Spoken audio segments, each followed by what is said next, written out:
नमस्कार साथियों, SPS study point के इस यूट्यूब चैनल पर आप सभी का बहुत बहुत स्वागत है। आज की इस वीडियो के माध्यम से बीएससी थर्ड सेमेस्टर जूलॉजी का क्वेश्चन पेपर मैं डिस्कस करने वाला हूं। ये क्वेश्चन पेपर 2023 सत्र में प्रोफेसर राजेंद्र सिंह रज्जू भैया विश्वविद्यालय में संपन्न हुआ था। ऐसे विद्यार्थी जिनका इस सत्र का एग्ज़ाम लिखित पैटर्न के आधार पर होना है, उन सभी के लिए यह वीडियो खासकर महत्वपूर्ण होगा। दोस्तों, एक प्रकार का ये आपका मॉडल पेपर है, ये मानकर चलिएगा, ठीक है, क्योंकि ठीक इसी प्रकार के प्रश्न आपकी यूनिवर्सिटी में पूछे जाने वाले हैं। सभी लोग वीडियो को लाइक शेयर कर दीजिएगा और जो भी हमारे इस चैनल पर नए हैं, चैनल को सब्सक्राइब कर लीजिएगा। आपको एग्ज़ाम देने में लगभग मानकर चलिए एक मंथ या मानकर चलिए 1 महीने 10 दिन का समय आपके पास है। अब इसमें आपको पूरी तैयारी करनी है। उसके लिए मैंने सबसे पहले प्रीवियस ईयर क्वेश्चन पेपर आपके लिए प्रयास किया कि मैं आपको दिखा दूं, ताकि एक आइडिया आपके मन में हो जाए कि किस प्रकार के प्रश्न आपके एग्ज़ाम में पूछे जाने वाले। तो जूलॉजी का दोस्तों जो यहाँ पर पेपर टाइटल है वह है molecular biology, bio instrumentation and biotechnique. ये आपका पेपर टाइटल है, ठीक है। यहाँ पर पेपर फर्स्ट लिखा हुआ है, लेकिन आपका केवल एक ही पेपर होगा, फर्स्ट पेपर और सेकेंड पेपर नहीं है, ठीक है। थर्ड सेमेस्टर में एक ही होगा, मॉलिक्यूलर बायोलॉजी, बायो इंस्ट्रूमेंटेशन और बायोटेक्निक। ओके, समय आपको 2 घंटे के लिए मिलेंगे प्रश्न पत्र को हल करने के लिए, और मैक्सिमम मार्क्स जो रहेगा वो 75 का रहेगा। तो यहाँ पर हम सबसे पहले प्रयास करेंगे प्रश्नों को देखने का, ठीक है। तो सेक्शन ए के प्रश्न को सबसे पहले हम देखेंगे कि सेक्शन ए में किस प्रकार के प्रश्न पूछे जाते हैं। सेक्शन ए में जो प्रश्न होते हैं मित्रों, वो आपके वेरी शॉर्ट आंसर टाइप के क्वेश्चन होते हैं, अति लघु उत्तरीय प्रश्न, ठीक है। अब यहाँ पर देखिए कि वेरी शॉर्ट टाइप में कुछ यूनिवर्सिटी 5 क्वेश्चन पूछती हैं, कुछ यूनिवर्सिटी 10 और कुछ यूनिवर्सिटी में 3 प्रश्न आते हैं, ठीक है। तो ये आपकी यूनिवर्सिटी पर डिपेंड है। ज़्यादातर जो यूनिवर्सिटी हैं वो 10 क्वेश्चन पूछती हैं। तो यहाँ पर दोस्तों 5 प्रश्न दिए गए हैं और 5 में से 3 का उत्तर आपको देना है। तो यहाँ पर देखेंगे पहला प्रश्न क्या पूछा गया है। पहला प्रश्न यहाँ पर है ए जेनेटिक कोड, अनुवांशिक कोड। हिंदी में जेनेटिक कोड को अनुवांशिक कोड कहते हैं। तो genetic code most important question रहेगा इस बार के लिए, 2024 और 25 सत्र के लिए दोस्तों ये पूछा जाता रहता है। जेनेटिक कोड बहुत कॉमन क्वेश्चन है। दूसरा है पॉलीमरेज चेन रिएक्शन, जिसे कहते हैं कि पीसीआर। क्वेश्चन में ज़्यादातर आपको पीसीआर के नाम से मिलेगा, तो आप पीसीआर के टॉपिक को तैयार कर लेंगे। 2 क्वेश्चन आपका पेज शॉर्ट टाइप का बनेगा, ठीक है। अगला है जो कि पूछा गया था जीन साइलेंसिंग। जीन साइलेंसिंग क्या है। डी नंबर है पेपर क्रोमेटोग्राफी। तो जीन साइलेंसिंग तो नहीं आने की संभावना इस बार, लेकिन ये आपका जो पेपर क्रोमेटोग्राफी का टॉपिक है ये एग्जाम में आएगा दोस्तों, ठीक है। तो डी नंबर आपके मोस्ट इम्पॉर्टेंट क्वेश्चन है। आगे देखेंगे अगला क्वेश्चन। अगला क्वेश्चन है प्रोटीन फोल्डिंग से, लेकिन प्रोटीन फोल्डिंग नहीं आएगा, प्रोटीन सिंथेसिस आएगा, ध्यान रखिएगा। प्रोटीन का सिंथेसिस, ठीक है, ध्यान रखेंगे। ये आपके एग्जाम में आने वाला है ई नंबर। तो इतने प्रश्न थे, इसमें से 3 आपको मैंने फिक्स करा दिए, प्रोटीन सिंथेसिस का, जीन साइलेंसिंग, माफ़ कीजिएगा, पेपर क्रोमेटोग्राफी और पीसीआर, और नेक्स्ट आपका जो है वो है जेनेटिक कोड, ठीक है। ये वेरी शॉर्ट टाइप में है। अब हम सेक्शन बी देखते हैं। सेक्शन बी आपका वेरी शॉर्ट टाइप का नहीं होता है दोस्तों, ये शॉर्ट सेक्शन टाइप्स होते हैं, जिसे लघु उत्तरीय प्रश्न कहते हैं। शॉर्ट टाइप क्वेश्चंस पूछे जाते हैं और पूरे प्रश्न पत्र में सबसे बड़ा सेक्शन यही होता है। ज़्यादातर इस नंबर जो पूछे जाते हैं ये 35 से 36 नंबर का सेक्शन होता है, ठीक है। अब यहाँ पर देखिए प्रश्न की संख्या देखते हैं। प्रश्न यहाँ पर दिए गए हैं 7 प्रश्न हैं, इनमें से 4 प्रश्नों के उत्तर आपको देने हैं और शब्द सीमा 225 वर्ड की है। पहला क्वेश्चन देखिएगा, पूछा गया था briefly describe the process of transcription in prokaryote. अकेंद्रों में अनुलेखन प्रक्रिया का संक्षेप में वर्णन कीजिए। मेरे दोस्त ये क्वेश्चन देखिए, इसमें आपको अभी हाल ही में इसके पहले वाले क्लास में मैंने मॉडल पेपर दिया आप लोग के लिए, ठीक है।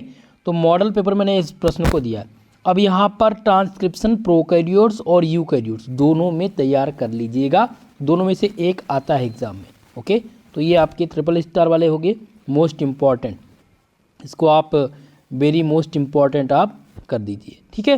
चलिए अगला देखते हैं बी वाला। बी वाला क्वेश्चन था कि describe the principle and application of phase contrast microscope. देखिए फेज कंट्रास्ट माइक्रोस्कोप एग्जाम में ज़रूर आता है दोस्तों, हो सकता है इस बार लाइट माइक्रोस्कोपी पूछ ली जाए या फिर इलेक्ट्रॉन माइक्रोस्कोपी। माइक्रोस्कोपी के टर्म को तैयार करके जाइएगा, ठीक है। माइक्रोस्कोपी के टॉपिक को आप तैयार कर लीजिए, ये आपके मोस्ट इम्पॉर्टेंट हैं। इसको मैं ट्रिपल स्टार से मेंशन कर दे रहा हूँ, most very very most important, okay. आएगा एग्जाम में ये ज़रूर। चलिए क्लियर है। नेक्स्ट क्वेश्चन देखते हैं क्या पूछा गया है यहाँ पर। आपका अगला प्रश्न है जो कि सी नंबर, जिसमें है कि give a brief account of post transcriptional modifications, अनुलेखन के उपरांत तो होने वाले आप परिवर्तनों का वर्णन कीजिए।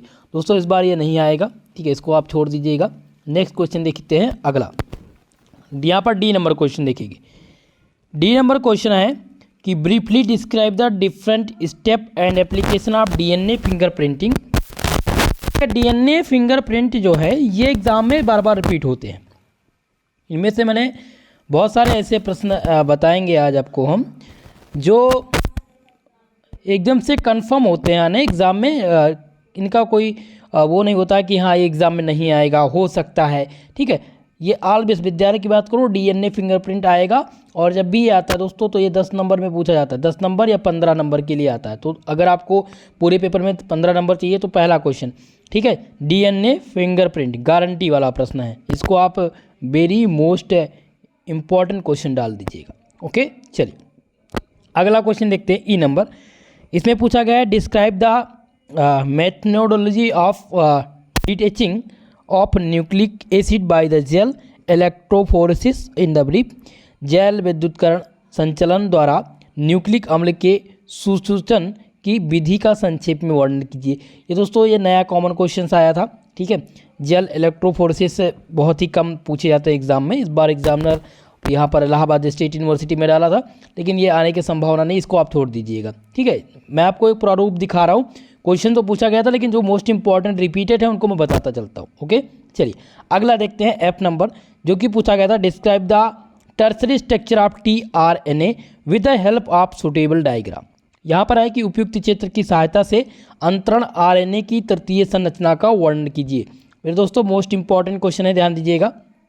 इसमें क्वेश्चन कह रहा है कि टीआरएनए का टर्सरी स्ट्रक्चर, हो सकता है टर्सरी स्ट्रक्चर ना पूछे एग्जाम ने, लिए पूछ लिया describe the structure of tRNA with the help of suitable diagram, ठीक है, आएगा। ये ध्यान रखेंगे, गारंटी वाला प्रश्न भैया, रिपीट होता है आल विश्वविद्यालय में। 2021 सत्र से लेकर के दोस्तों 2024-25 सत्र चल रहा है, यानी कि लगभग 3 से 3.5 वर्ष हो गए। और मुझे ये अनुभव है, जो प्रश्न पत्र मैंने देखे हैं बहुत सारे विश्वविद्यालय के, उनके आधार पर मैं आपको बता रहा हूँ कि ये आपके एग्जाम के लिए इंपॉर्टेंट है 24-25 सत्र के लिए, ओके। तो एफ नंबर आपका क्लियर हो चुका है। अगला क्वेश्चन देखेंगे जिसमें पूछा गया है जी, briefly describe the mechanism of gene regulation in eukaryotes. सुकंद्रण में जीन नियमन के तंत्र का संक्षेप में वर्णन कीजिए। अब यहाँ पर क्वेश्चन घुमा भी सकता है, यहाँ पर प्रोकैरियोट भी हो सकता है, ठीक है, प्रोकैरियोट्स और यूकैरियोट दोनों में पूछ सकता है, तो दोनों को आप तैयार करेंगे। इंपॉर्टेंट तो है ही है, रिपीट हो चुका है दोस्तों, 3 बार यह अवध विश्वविद्यालय में पूछा जा चुका है। तो ये बी वाले सेक्शन को हमने क्लियर कर लिया है। अब सी वाले सेक्शन के क्वेश्चंस को हम देखते हैं कि इसमें कौन कौन से क्वेश्चन पूछे गए हैं, ठीक है, और कौन से इस बार रिपीट होने वाले हैं। तो सी वाले में लॉन्ग आंसर टाइप क्वेश्चन पूछे जाते हैं, दीर्घ उत्तरीय प्रश्न, शब्द सीमा 500 वर्ड याद रखेंगे आप सब, ठीक है। 2 ही प्रश्न यहाँ से हल करने होते हैं सभी विश्वविद्यालय में, किसी भी विश्वविद्यालय का देख लीजिए, 2 ही प्रश्न हल करना होगा। एक आध यूनिवर्सिटी ऐसी होंगी जो 1 प्रश्न या 3 प्रश्न करवाती होंगी, ठीक है। तो यहाँ पर देखिए 15 नंबर का प्रश्न है, 2 प्रश्न यहाँ से हल कर, ठीक है। चलिए अब हम पहले प्रश्न की बात करते हैं, 3 नंबर का, ठीक है। तीसरे इसमें सेक्शन सी का पहला क्वेश्चन है describe in detail the process of protein synthesis in prokaryotes. अप केंद्रकों में प्रोटीन संश्लेषण की प्रक्रिया का विस्तार से वर्णन कीजिए। देखिए यहाँ पर ये क्वेश्चन है कि process of protein synthesis in eukaryotes, भैया यूकैरियोट्स और प्रोकैरियोट्स दोनों तैयार कर लीजिएगा। यहाँ पर प्रोकैरियोट्स दिया गया है, यूकैरियोट्स और प्रोकैरियोट्स दोनों का आता है। ये गारंटी वाले प्रश्न हैं, मोस्ट इंपॉर्टेंट हैं, ठीक है, ये very very most important, note कर लीजिए, ये क्वेश्चन एग्जाम में मिलेंगे इस बार। अगला क्वेश्चन भी आपका गारंटी वाला आ गया भैया, very very most important question for 2024-25 सत्र, ठीक है। Define the operon, discuss the lac operon as the individual system. Lac operon क्या है, ठीक है, ओपरान पूछा गया है कि ओपरान क्या है, इसके बाद में लैक ओपरान क्या है, प्रभास यहाँ पर आपको परिभाषा देना है, ये आपका मोस्ट इंपॉर्टेंट हो गया। चलिए क्लियर है, 2 प्रश्न मैंने बता दिए, गारंटी वाले 2 प्रश्न। अगले प्रश्न की ओर देखते हैं। अगला सी नंबर क्वेश्चन है, what is the ELISA, describe the basic principle types and application of ELISA technique of in the brief. दोस्तों सी वाला क्वेश्चन, ये क्वेश्चंस बी में इस बार सेक्शन बी में पूछा जाएगा, गारंटी के साथ, ध्यान रखेंगे। ओके मेरे प्यारे दोस्तों, ये क्वेश्चन तैयार कर लीजिएगा, आप मॉडल पेपर देखेंगे तो वहाँ पर भी मिल जाएंगे। ओके चलिए अगला क्वेश्चन देखिए, पूछा गया था कि डी नंबर है, right short note on any 3 of the following. निम्नलिखित में से इनमें से टिप्पणी आपको लिखना है, 3 पर टिप्पणी लिखना है, ठीक है, किन्हीं 3 पर टिप्पणी लिखना है। तो पहला यहाँ पर है टाइप्स ऑफ सेंट्रीफ्यूगेशन टेक्निक, अपकेंद्रण तकनीक के प्रकार, ठीक है। क्या क्वेश्चन है दोस्तों, अपकेंद्रण जो तकनीक है उसके प्रकार कौन कौन से है वो बताइए।